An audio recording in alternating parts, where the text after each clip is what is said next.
What is up? So yesterday I did this meditation from my meditation agent in Claude, and the instruction was basically do nothing, and if your mind has any thoughts, if any emotions come up, just watch it. And that's all you have to do. And so I wanted to explore this topic of open awareness meditation, as it's called, because it's something that I used to be really good at. And when I remember back, it felt so damn good. If you can get good at being just able to be open awareness, being able to just be aware of your thoughts, being aware of what you're doing without really identifying or being attached to it, you feel a level of peace and joy that is hard to explain. And so I just want to look up this topic today because, like I said, it's something that I've kind of gotten away from and I want to get back into.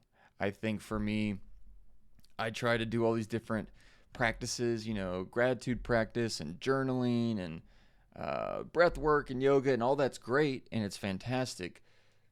But I kind of get exhausted by trying to do all these different things, trying to keep in line. Okay, what should I do here? What should I do here?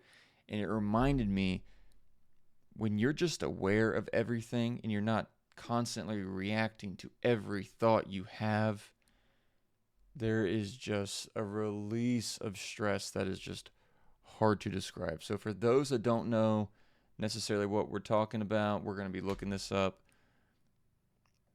So, open awareness meditation can lead to just kind of open awareness in regular life, where you're just aware of your thoughts, aware of your emotions, what you're doing without necessarily feeling attached or identified with it. Can you describe what that feels like to a person who gets good at it and what the benefits might be? Let's see what it says.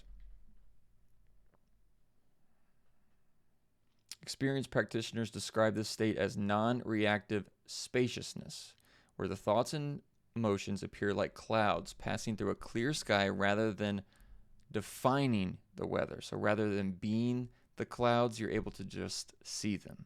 Instead of being swept away by a sudden surge of anger or anxiety, you observe the physical sensation of emotion as a detached witness, which creates a gap between the stimulus and your reaction, between the thing that's happening and your reaction to that thing that's happening.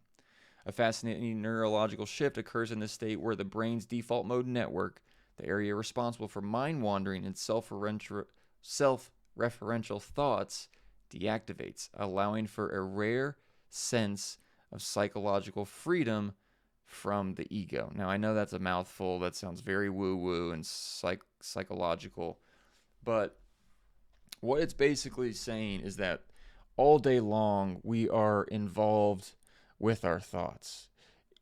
If you haven't been a meditator, I challenge you to pause the video and try to count your breaths to 10. And you'll be surprised at how many thoughts are coming up. And you'll be surprised just as much to find out how many you follow and you react to, as if it's something you have to engage with every time.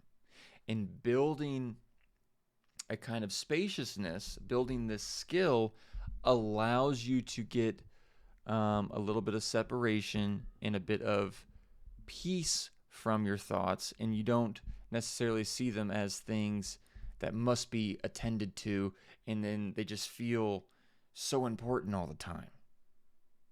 So let's look up examples of what this actually what does this look like actually in practice? Like, what are some life examples of someone who is good at this open awareness and being mindful and being the witness? How does that play out in life, and how does it make a difference in their life?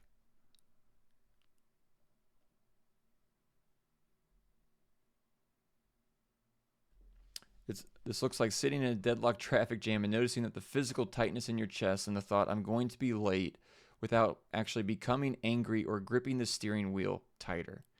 You become a spectator to your own stress.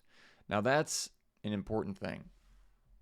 It doesn't mean you don't get anxious. It doesn't mean you're not still stressed about a situation. but you just gain a little bit of space from that thing. You acknowledge the frustration as a passing data point rather than a personal crisis. You're not just as identified with it, which allows you to remain calm while those around you are spiraling.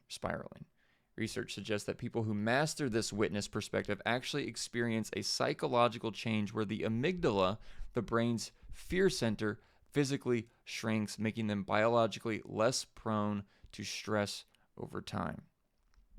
Now, obviously, there's benefits in limiting stress and anxiety, but is there any other evidence of maybe being more peaceful or feelings of joy when you can kind of stay in this state? I'm baiting it. I'm pretty sure I know the answer here. Beyond just reducing stress, this state fosters a baseline equanimity where you find a quiet, persistent sense of well-being that doesn't depend on external circumstances being perfect, because you aren't constantly caught in the friction of judging your experiences as good or bad.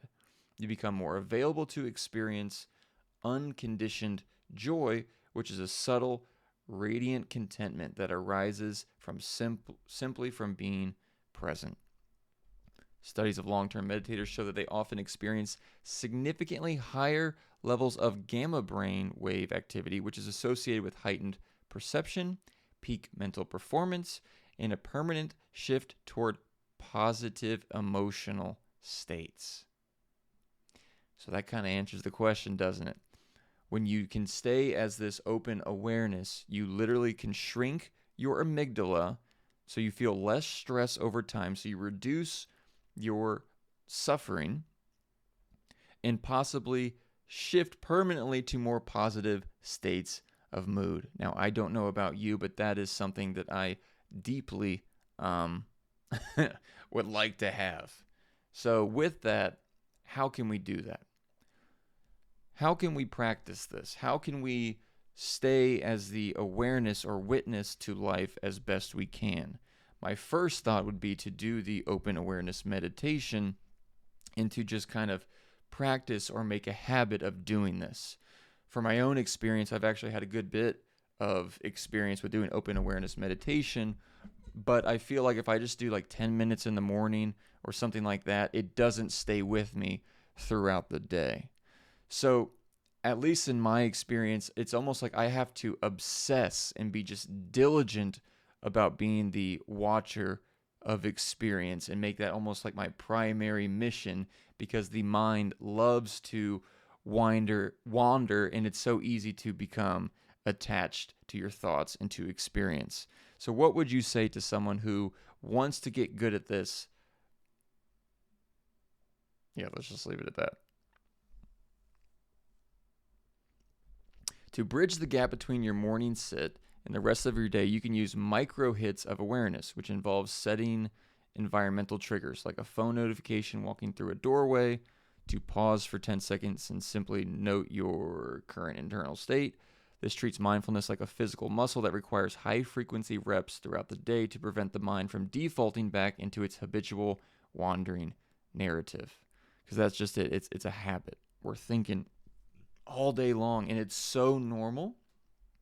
We don't even realize we do it until we bring this to the forefront of our minds, until we become almost like obsessed that I'm going to keep watching my mind. And while that sounds counterintuitive and sounds like stressful, one more thing you have to do once you get the habit down, the benefits are there. A study from Harvard found that people spend roughly 47% of their waking hours thinking about something other than what they are actually doing, meaning almost half of the average person's life is spent in a state of mental absence. So the first step is to be aware of what you are doing there in that moment. Are you truly driving your car, or are you thinking about what you did that day? Are you actually eating your food, or are you thinking about something else? Are you watching something else? Now, there's nothing wrong with watching TV while you eat, but it's important to become aware of your mind as much as possible if you entertain this idea that being the witness can relieve a lot of stress and become more present in daily life and increase emotional states. So I personally like to watch YouTube videos. I like to watch YouTube videos of different spiritual teachers, and having that on in the background keeps my mind kind of tethered to the idea of being the witness or the awareness. So this is a practice that I'm going to dive much deeper into. Try to stay aware, try to stay mindful, and your brain gives you plenty of opportunities to do so. Every moment it's giving you thoughts, and to just stay the witness of them rather than letting them take you for a ride is probably the most important thing we can do as human beings. And I'm talking about this, I wanted to bring this up because, as I've said, I've focused on this in the last day, and even just in that day, it made me realize how active my mind was, and staying as the witness feels incredible. It usually feels like I'm searching for something, something is missing, it's like I'm thrown around by life. But staying as the witness keeps you anchored, and it keeps you grounded.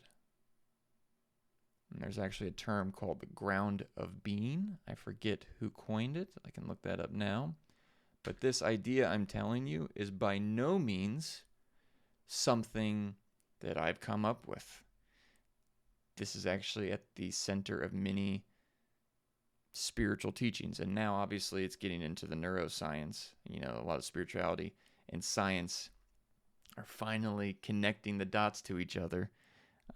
But let me look that up before we go here. The term ground of being, where did that originate from? I think it might have been a Christian mystic. Oh, a 20th century German-American theologian, Paul Tillich, who used to use it to redefine God for a modern existentialist audience. Tillich argued that God shouldn't be viewed as a specific being out there, but rather as the very essence and source of existence itself, the ground upon which all other things exist. While Tillich coined the specific English phrase, the concept draws heavily from the medieval German mystic Meister Eckhart. That's who I thought it was from, who spoke of the Erdgrund, primordial ground, a bottomless depth of reality that precedes even the concept of a personal creator.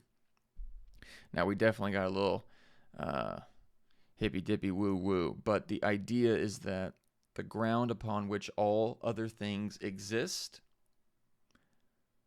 you could not have a thought unless you were awake, unless you were conscious. Is that fair to say? You couldn't feel that you were hungry unless you were conscious. And so the ground of being is like the ground for which you can put anything on. It's the container for which you can put things in. The experiences of life could only happen only because there's a conscious witness to perceive it.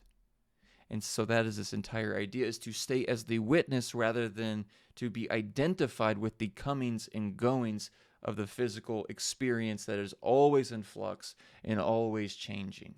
Because if you identify with those things that are constantly changing, you're thrown around by the ups and downs of life. The ups with the thrill, the excitements, and then it starts to go down. You feel bad, like, oh no, I'm not feeling as good. What the hell is happening? And then you feel low. And then with that emotional low, you wonder what's wrong. You wonder what's missing. And that happens because we are being identified with the experience rather than the experiencer. Something to think about. I'm definitely going to do my best to stay more of the witness. Yeah, that's all there is. Thanks, y'all. Peace.